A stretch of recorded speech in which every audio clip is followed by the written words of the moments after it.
نحمده ونصلي على رسوله الكريم اما بعد اعوذ بالله من الشيطان الرجيم بسم الله الرحمن الرحيم قل هو الله احد الله الصمد لم يلد ولم يولد ولم يكن له كفوا احد صدق الله العظيم۔ توحید تو یہ ہے کہ خدا حشر میں یہ کہہ دے یہ بندہ دو عالم سے خفا میرے لیے ہے۔ واجب الاحترام عزیز ساتھیوں، دوستوں، بھائیوں، اللہ جل شانہ کا بہت بڑا احسان ہے کہ اللہ کریم نے ہمیں ذکر کے لیے جمع فرمایا ہے۔ یہ اللہ رب العزت کے احسانوں میں سے احسان ہے۔ دنیا کے اندر کروڑوں اربوں لوگ ہیں، اللہ کا سب سے بڑا احسان یہ ہے کہ اللہ نے ہمیں ایمان والا پیدا فرمایا۔ فرمایا دنیا میں سب سے خوش قسمت انسان وہ ہے جس کو اللہ نے ایمان عطا فرمایا، اور سب سے بدبخت وہ ہے کہ جس کے پاس چاہے کہ ساری دنیا ہو مگر ایمان نہ ہو، وہ بدبخت۔ یہ ایمان اتنی بڑی نعمت ہے۔ ایمان کے بعد سب سے بڑی چیز ہے عقیدہ۔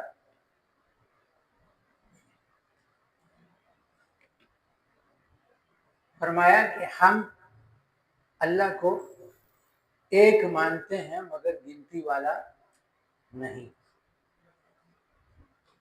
اللہ کو ایک مانتے ہیں مگر گنتی والا نہیں، کیونکہ گنتی کے اعداد ہیں اور ایک عدد جو ہے وہ بہت سے اعداد میں سے ایک عدد ہے،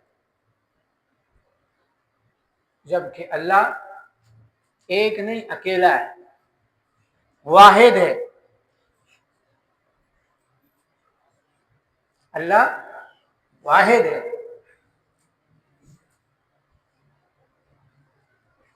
اللہ جیسا نہ صفات میں کوئی ہے نہ ذات میں کوئی۔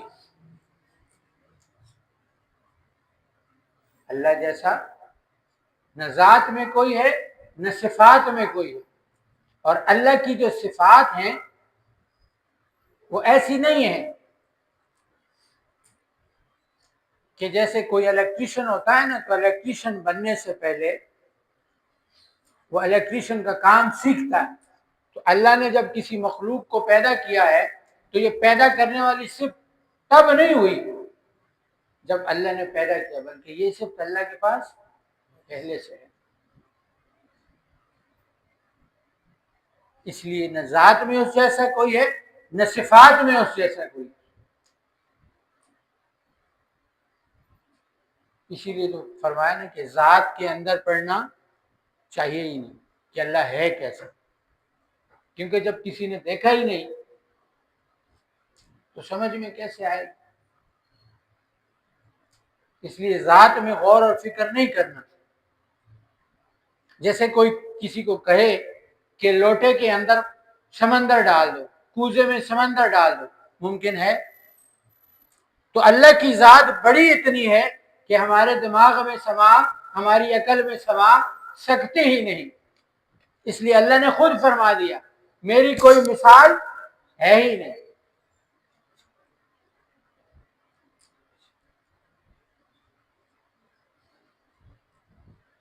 اور آقا علیہ الصلوۃ والسلام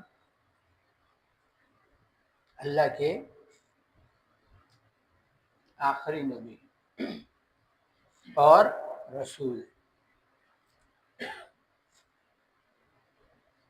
ان کے بعد کوئی نبی اور رسول نہیں آئے، اور قرآن اللہ نے آقا علیہ الصلوۃ والسلام پر نازل فرمایا۔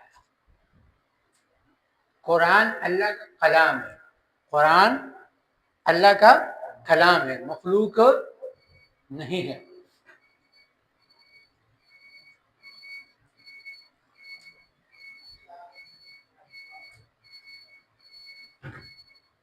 انسان بعض چیزوں کے اندر نا ہمیں پہچان نہیں ہوتی، ہمیں پہچان نہیں ہوتی. جو نبی ہوتا ہے اس سے گناہ نہیں ہوتا، اس میں گناہ ہے ہی نہیں، اس میں گناہ ہے ہی نہیں، نبی میں گناہ ہے ہی نہیں. یہ نبی کی پہچان ہے. اور ولی جو ہوتا ہے اس میں گناہ ہوتا ہے.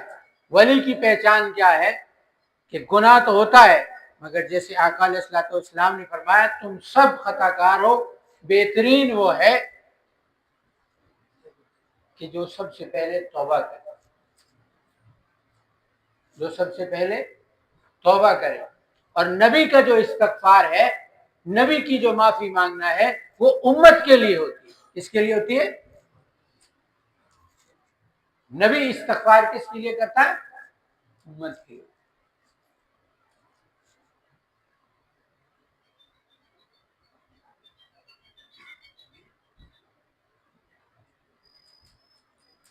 ولی کا علم ظنیات میں سے ہوتا ہے، غلط بھی ہو سکتا ہے. نبی کا علم قطعی ہوتا ہے، ہر کام اللہ کے حکم سے کرتا ہے.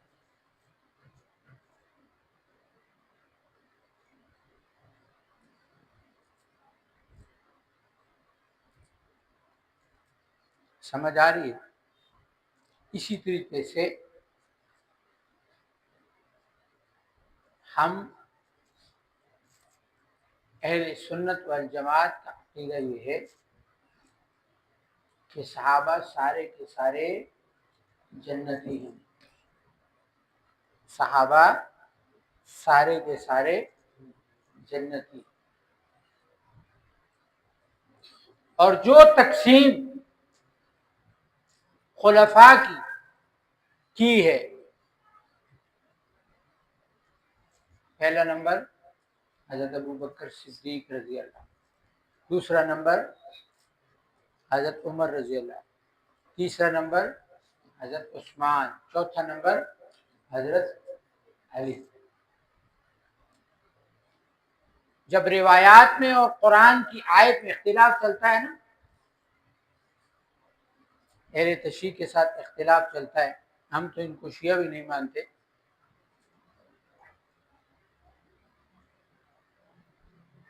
وہ ہمارے حضرت فرماتے ہوتے ہیں نا، ہم شیعہ کو کافر نہیں کہتے اور کافر کو شیعہ نہیں کہتے.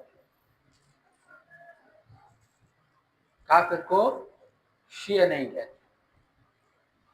شیعہ وہ ہیں جو حضرت علی سے محبت کرتے ہیں لیکن صحابہ کی تکفیر، صحابہ سے بغض نہیں رکھتے، ہم ان کو شیعہ مانتے. اور ہم حضرت ابوبکر صدیق رضی اللہ تعالیٰ عنہ کو پہلے نمبر کیوں دیتے ہیں؟ کیونکہ ہم علی کے رضی اللہ تعالیٰ عنہ کے ماننے والے ہیں، اور انہوں نے حضرت ابوبکر صدیق رضی اللہ تعالیٰ عنہ کو پہلا نمبر دیا ہے، عمر رضی اللہ تعالیٰ عنہ کو دوسرا نمبر دیا ہے، عثمان رضی اللہ تعالیٰ عنہ کو تیسرا نمبر دیا ہے. بات ہی ختم.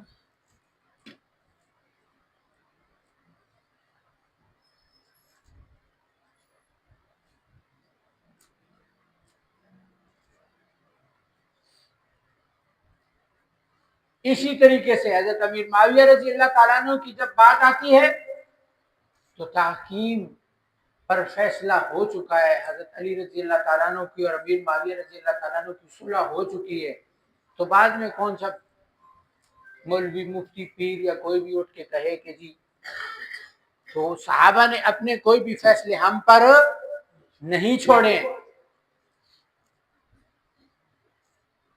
کہ بعد میں ہم اٹھ کے ان کی ذات پر کوئی فیصلے کریں.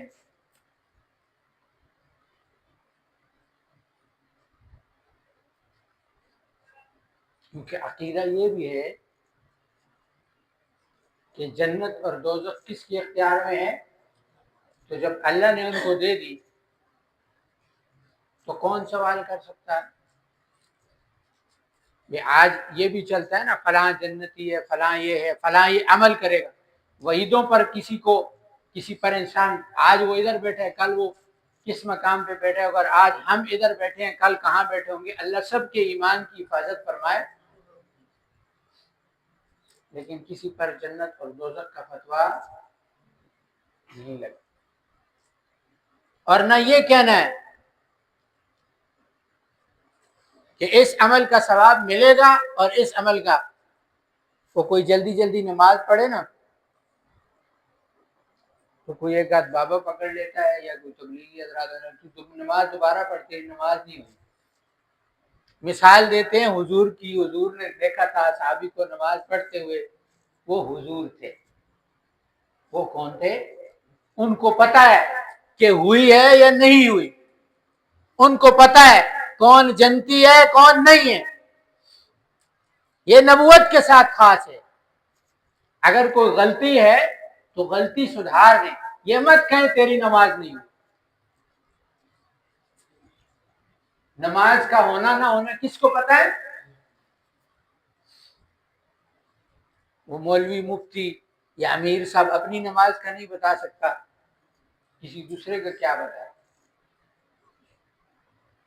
تو اعمال پر بھی فیصلے نہیں کر رہے ہیں۔ ہم اکثر یہ دیکھتے ہیں وہ فلانا نمازیں بھی پڑھتا ہے، فلانا کام بھی کرتا ہے، بھائی تیرا اس کی نمازوں کے ساتھ کیا کام؟ پھر آگے سے لگار ہوتا ہے اس کی نمازوں کا اس کو کچھ فائدہ نہیں ہوگا، تجھے کیا پتا ہے فائدہ ہوگا کہ نہیں ہوگا؟ فلاں نے فلاں کا مال غصب کیا ہوا، نمازیں پڑھ رہا ہے، اس کی نمازوں کا اس کو فائدہ نہیں ہوگا۔ ان کی نمازوں کا آپ کو کیا پتا ہے فائدہ ہو رہا ہے کہ نہیں ہو رہا؟ یہ تو اللہ کے فیصلے ہیں، کس کو اجر دے گا کس کو نہیں دے گا۔ وعیدیں سن کر کوئی یہ نہیں، اجر کس نے دینا ہے؟ اللہ نے دینا ہے۔ اس لیے کسی کے اعمال پر بھی بات نہیں کرنی۔ اللہ نے تو قرآن میں فرمایا لوگوں کے عیبوں پر پردہ ڈالو۔ ہم نے لوگوں کے عیبوں پر پردہ ڈالنا ہے، نہ کہ اشتہار بنانا ہے۔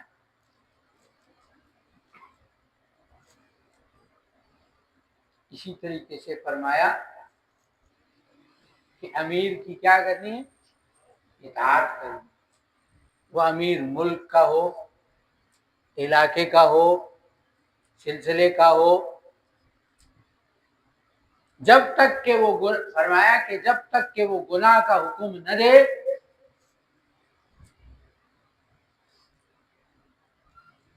تب تک امیر کی اطاعت کرنا ضروری ہے۔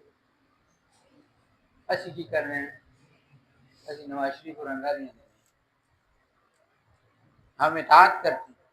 جب ہم ہی ٹھیک نہیں ہیں تو کسی نے ایویں تو نہیں کہا نا کہ جیسے حکمران جیسے عوام جیسے حکمران۔ یہ عقیدہ ہے، امیر کی اطاعت یہ کیا ہے؟ جو عقائد کی اہل سنت والجماعت کی کتاب چاہے عقیدہ طحاویہ پڑھ لیں چاہے فقہ اکبر پڑھ لیں، آگے آپ آئیں گے پڑھیں گے آپ اس کو۔ یہ مسئلہ نہیں ہے، یہ کیا ہے؟ عقیدہ ہے۔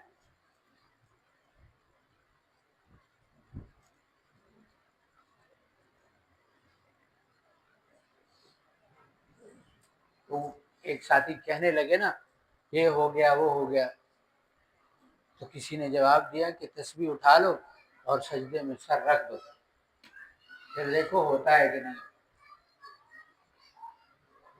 پٹرول مہنگا ہو گیا تو ہماری کتنی چیخیں نکلی، کتنے لوگوں نے سجدوں میں سر رکھ کے اللہ سے مانگا ہے اللہ پٹرول سستا ہو جائے، مہنگائی ہو گئی ہے سستائی ہو جائے، فلاں چیز مہنگی ہو گئی، فلاں ہو گیا، اللہ سے کتنا مانگا ہے ہم نے۔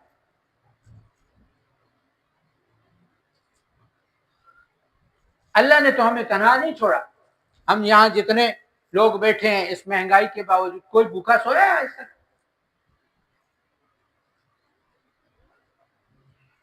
خالی ہم اپنا ماضی دیکھ لیں کہ ہمارے بڑوں نے وقت کیسے گزارا، ان کے بڑوں نے کیسے گزارا، آج ہم کیسے گزار رہے ہیں، تو شکر کتنا ہے اور ناشکری کتنی۔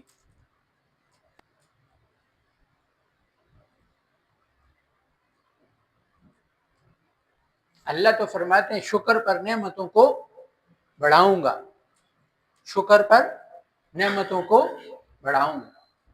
تو ہم جو آپس میں بیٹھتے ہیں ایک دوسرے سے بات کرتے ہیں تو اللہ کی ذات کا پھر جس کو اللہ کا شکر ادا تو میں کرتا ہوں، لیکن دن میں کرتا ایک دفعہ ہوں، یا اللہ تیرے شکر ہے، اور 10 دفعہ یا تو حکمرانوں کو گالیاں دے رہے ہوتے ہیں، یا جو ہے نا فلاں نے ایسے کر دیا، فلاں نے ایسے کر دیا، فلانی چیز مہنگی ہو گئی، تو شکر زیادہ ہوا یا ناشکری؟ تو نعمتیں کیسے بڑھیں گی؟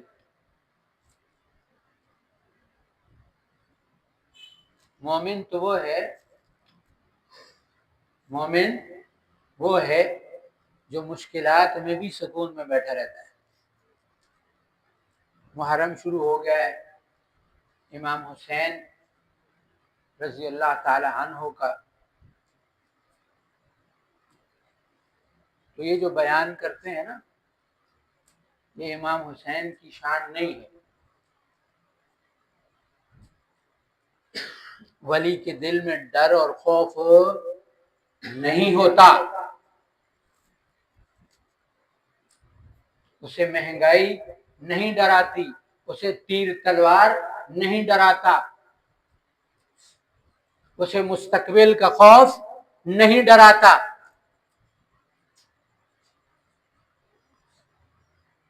کہ فلاں کام ہو جائے گا، یہ شیطان کسی کو جب وہ کرتا ہے نا تو وہ کیا کرتا ہے؟ مستقبل کا خوف دلاتا ہے۔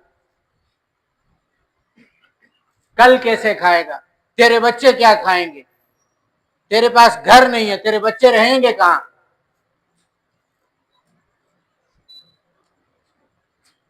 یہ تو ولی کی مثال ہے، وہ امام حسین ہیں۔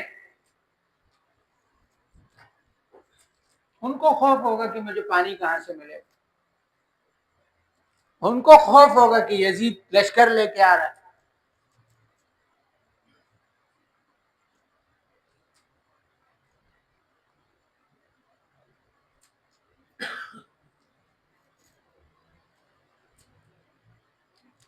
اب بعض لوگ پھر اس میں کہتے ہیں نا امیر کی اطاعت میں کہ دیکھیں جی امام حسین نے بھی تو بغاوت کی تھی۔ بغاوت کرنے والے فیملی کو لے کے جنگ لڑنے نہیں جاتے، بغاوت نہیں کی تھی، سمجھانے گئے تھے۔ اس نے اقتدار کے لالچ میں، اسے پتا تھا اگر میں کھڑا ہو گیا، اگر یہ کھڑے ہو گئے تو میرا تخت نہیں رہے گا، تخت کے لالچ میں اس نے یہ سب کیا۔ یہ جو آج آپ سیاست دیکھتے ہیں نا، سیاسی کسی کو مار کے پھر خود ہی رونا شروع ہو جاتے ہیں، یہ یزید کی سیاست ہے۔ خود ہی امام حسین کو قتل کر کے پھر رونے ڈونے ڈال دی۔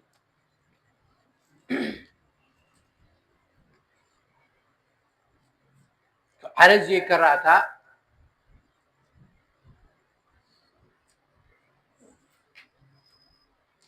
کہ ہم اللہ کی ذات کا شکر کتنا ادا کرتے ہیں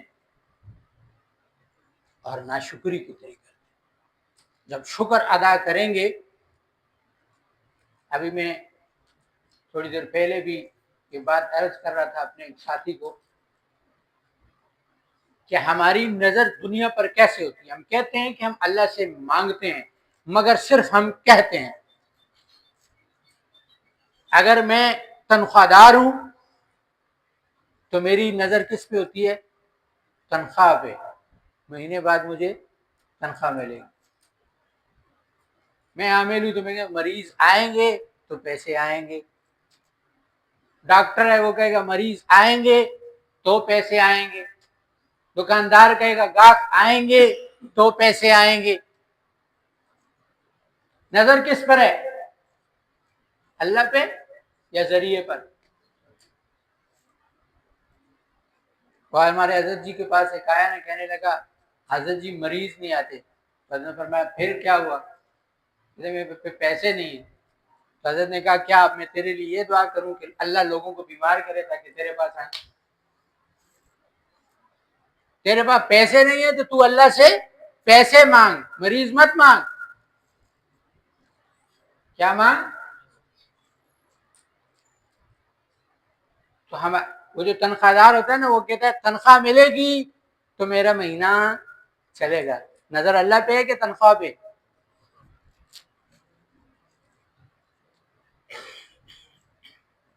وہ کہتے ہیں وہ آج کل اٹک کے روڈ خراب ہیں، جس دکاندار روڈ خراب ہوں جی، سارے روڈ پٹے پہ نے گاہ کی کوئی نہیں، بند کر دو نا دکانیں، پہ کھولی کیوں ہوئی؟ ناشکری کی عادت ہے۔ جب شکر کریں گے تو رب آپ کو دکھائے گا، آپ کی نعمتوں کو بڑھائے گا، آپ کے رزق کو بڑھائے گا۔ اللہ کا شکر ادا کر کے تو دیکھو، برے حالات میں بھی شکر ادا کرنا سیکھو، تب اللہ نوازے گا۔ ایک مشہور بزرگ کا واقعہ ہے کہ وہ جو جوتوں کے بغیر جا رہے تھے اور اللہ سے گلہ کرنے لگے، یا اللہ تیرا بندہ ہوں، پاؤں میں جوتے نہیں۔ تو آگے جا کے دیکھا تو ایک بندے کی ٹانگیں ہی نہیں۔ شکر ادا کیا، یا اللہ تیرا شکر ہے میرے پاس ٹانگیں تو ہیں۔ ہم اوپر دیکھتے ہیں، ہم ابھی پیچھے اسلام آباد گئے تو وہ ایک بیٹا تھا ہوٹل پر، کہنے لگا پتہ نہیں لوگوں کے پاس پیسہ کہاں سے آ جاتا ہے، میں نے تو اللہ سے 12 کروڑ مانگے، مجھے نہیں دیتا۔ ساتھ میں ہنس رہا تھا۔ میں نے کہا جس دن تیری ہنسی ختم ہو گئی نا اور تو نے سنجیدگی سے مانگا کہ اللہ مجھے 12 کروڑ دے گا، اس دن ملیں گے۔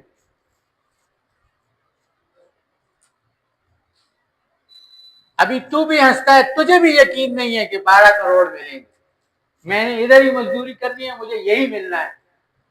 جس دن تجھے یقین ہو گیا اللہ دینے والا ہے اور مجھے دے گا، اس دن اللہ دے گا۔ اپنی نظر اللہ پر رکھیں، مجھے دینے والا اللہ بڑے، اللہ کے خزانے بڑے۔ اللہ سے مانگیں گے تو پھر اللہ آپ کی تمام ضروریات کو پورا کرے۔ اللہ ہم سب کے لیے آسانیوں والے معاملات پیدا فرمائے۔ دوسری عرض یہ ہے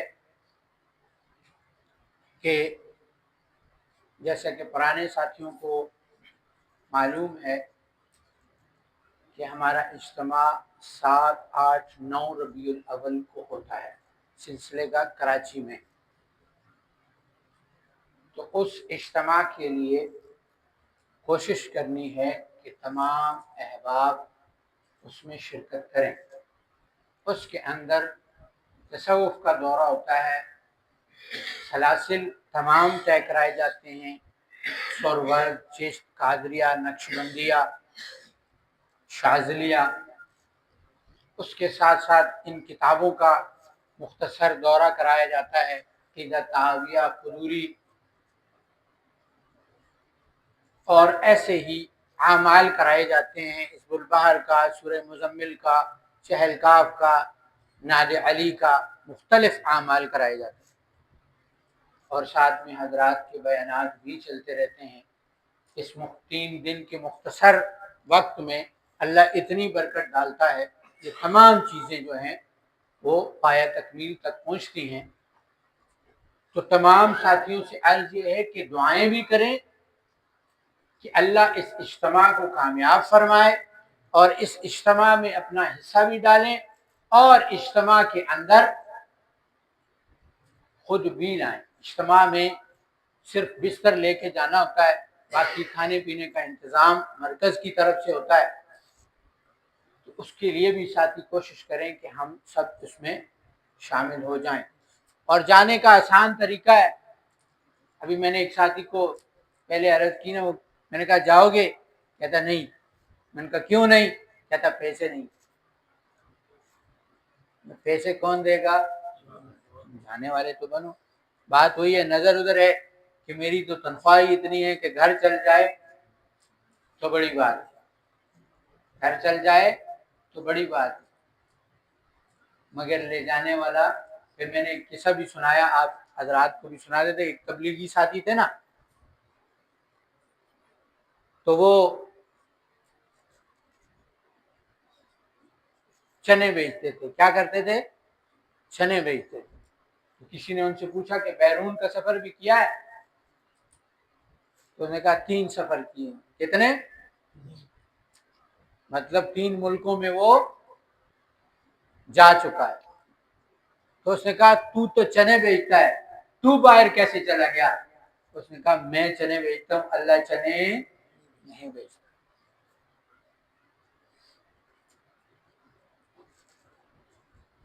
جب اللہ قبول کر لیتا ہے نا، یہ دین کا کام قابلیت کا نہیں ہے. قابلیت کا ہوتا تمام سائنسدان دین والے ہوتے، تمام ڈاکٹر دین والے ہوتے، تمام انجینئر دین والے ہوتے. یہ قبولیت کا ہے. وہ ایک بزرگ مجھے ملا، بالکل دیہاتی آدمی، سر پہ اس میں وہ دیہاتی کی طرح، عمر اس کی کوئی 60-65 سال ہوگی. میں نے کوئی بات کی تو مجھے کہتا ہے کیوں اللہ سے مایوس ہے؟ حالانکہ وہ ایسی بات نہیں تھی، لیکن اس نے اس کا رخ تبدیل کیا اور مجھے کہا کیوں اللہ سے مایوس ہے؟ اللہ دے گا. میں نے سر سے لے کے پاؤں تک دیکھا، میں نے کہا اللہ اس کے اندر بھی کیسے بر چکا. ہم کہیں گے یہ دیہاتی ہے، مگر اس کے اندر بھی اللہ کا ایسا یقین موجود ہے کہ مجھ سے تو اچھا ہی ہے. اور ظاہر میں داڑھی بھی نہیں ہے، چھوٹی چھوٹی داڑھی رکھی ہے، کوئی دیندار آدمی بھی نہیں لگ رہا جو ہمارے مطابق دیندار ہوتے ہیں. ہم تو دینداروں سے سمجھتے ہیں جس نے داڑھی رکھی ہے، جس کی داڑھی نہ ہو اس کو ہم دیندار سمجھتے ہی نہیں. تہجد گزار ہوگا مگر چونکہ داڑھی نہیں ہے تو دیندار بھی نہیں ہمارے نزدیک. لیکن ہو سکتا ہے اللہ کے ہاں وہ ہم سے زیادہ کر. کسی کے ظاہر کو دیکھ کے وہ مت ہو جائے، ہو سکتا ہے وہ ہم سے زیادہ عمل کر کے بیٹھا ہو یا کر رہا ہو، اور اس کے اندر اللہ کس انداز میں اس کے دل میں بیٹھا ہے کیا کون جانتا ہے. وہ اسی لیے حضرت فرماتے ہیں یہ سارے سارے عاشق جو ہوتے ہیں نا یہ نمبر لے جاتے، یہ زیادہ سوال نہیں کرتے، یہ زیادہ سوچتے نہیں. جو کہہ دیا جاتا ہے وہ چپ کر کے مان لیتے ہیں. آخری بات پر بات ختم کرتا ہوں کہ وہ ایک بزرگ تھے، اللہ والے تھے، تو وہ فوت ہو گئے. تو ان کی فوت ہونے کے کچھ عرصہ بعد، اس وقت پرانا دور تھا، کئی میلوں کا سفر طے کر کے ایک بندہ ان کے بیٹے کے پاس آیا کہ میں فلاں حضرت کا مرید ہوں. انہوں نے کہا وہ تو فوت ہو گئی. انہوں نے کہا وہ فوت ہو گئے تو آپ مرید بنا لیں. وہ فوت ہو گئے آپ مرید بنا لیں. اس نے کہا میں تو پیر ہی نہیں ہوں. اس نے کہا یہ کیسے ہو سکتا ہے کہ آپ کا باپ پیر تھا اور آپ پیر نہیں؟ میں نے کہا میں نہیں ہوں. اس نے کہا نہیں میں نے تو آپ سے ہی بیعت ہونا ہے. اس نے کہا چل بیعت کے بہانے جب تک اسے خدمت کراتا ہوں، جب تک کرے گا کرے گا. اب مفت میں ملازم مل رہا ہے تو کیوں نہ رکھوں.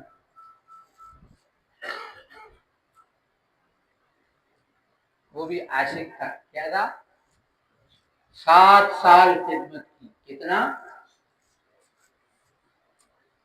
7 سال خدمت کی. اور 7 سال بعد اللہ نے ولایت دے دی. کیا دے دی؟ 7 سال کے بعد اس نے کہا ذرا میں دیکھوں تو صحیح میرے پیر صاحب کا مقام کیا ہے. مجھے تو مل گیا، میرے پیر کا مقام کیا ہے. جب دیکھا تو کہیں اولیاء کی لسٹ میں کہیں نظر نہیں آئے. متنفر پھر بھی نہیں ہوا، باغی پھر بھی نہیں ہوا، ناراض پھر بھی نہیں ہوا. سوچنے لگا ہو سکتا ہے میں کسی چھوٹے عہدے پر ہوں اور حضرت کسی بڑے عہدے پر ہوں اور وہ مجھے نظر نہ آتا. تو چلا گیا، کہنے لگا حضرت اللہ نے آپ کی دعاؤں کی برکت سے مجھے مقام دے دیا ہے، پر مجھے آپ کا مقام نظر نہیں آیا. تو تھا تو وہ بھی ولی کا بیٹا، رونے لگ پڑا. کسی وقت بھی احساس پیدا ہو سکتا ہے. اس نے کہا میں نے تو تیرا وقت ضائع کیا. میرے پاس کچھ بھی نہیں ہے، میں تو ایک عام آدمی ہوں، وہ میرا باپ ہی تھا، اسی کی برکت سے تو بن گیا۔ وہ بھی رونے لگا، اللہ سے معافی مانگنے لگا، اور یہ شاگرد جس کو اللہ نے ولایت دی تھی یہ بھی رونے لگا اور اللہ سے مانگنے لگا کہ اللہ جو کچھ بھی تھا اسی کی خدمت سے ملا ہے، اگر مجھے دیا ہے میرے استاد کو بھی دے، میرے پیر کو بھی دے، اللہ نے اس کو بھی دے۔ آج ہمیں استاد ایک بات کہہ دے ہمیں بری لگ جاتی ہے،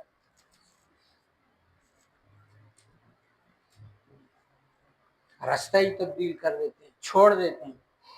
جب استاد بنو گے نا پھر پوچھوں گا۔ استاد کی محبت کبھی ختم نہیں ہوتی، غصہ کرنے سے محبت کبھی ختم نہیں ہوتی۔ غصہ اسی کو کیا جاتا ہے کہ یہ غلطی میرے سامنے ہوئی ہے، میرا شاگرد، میرا بچہ کسی دوسرے کے سامنے برا نہ ہو۔ چھوڑنا حل نہیں ہوتا، بیٹھ کے مسئلے کا حل نکالا جاتا ہے۔ اللہ ہم سب کو عمل کی توفیق عطا فرمائے۔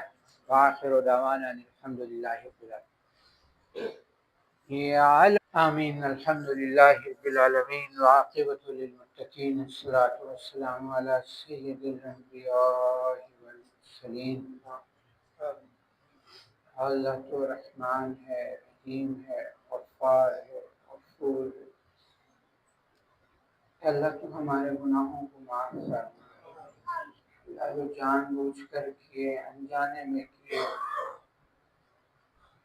اللہ سب گناہوں کو معاف کر۔ اللہ پوری امت مسلمہ کے گناہوں کو معاف فرما۔ اللہ پوری دنیا کے انسانوں کو ہدایت عطا فرما۔ یا اللہ تو ہم سب سے راضی ہو جائے۔ اللہ اپنی رضا والے اعمال نصیب فرما، اپنے دین کے لیے، سلسلے کے لیے قبول فرما۔ ہماری کمیوں کوتاہیوں کی وجہ سے یا اللہ ہمیں دین سے محروم نہ کرنا، یا اللہ سلسلے سے محروم نہ کرنا۔ یا اللہ ہم اس قابل نہیں ہیں، لیکن یا اللہ تو ہمیں قبول فرما کر ہم سے کام لے لے۔ یا اللہ ہمارے سلسلے کے فیضان کو پورے عالم میں پھیلا، عافیت کے ساتھ ہمیں قبول فرما۔ یا اللہ اپنی رضا عطا فرما، اپنا قرب عطا فرما۔ یا اللہ دین پر چلنا آسان فرما۔ یا اللہ جتنے لوگ پریشان حال ہیں سب کی پریشانیوں کو دور فرما۔ یا اللہ جو بے روزگار ہیں ان کو روزگار عطا فرما، روزگار والوں کے رزق میں برکتیں نصیب فرما۔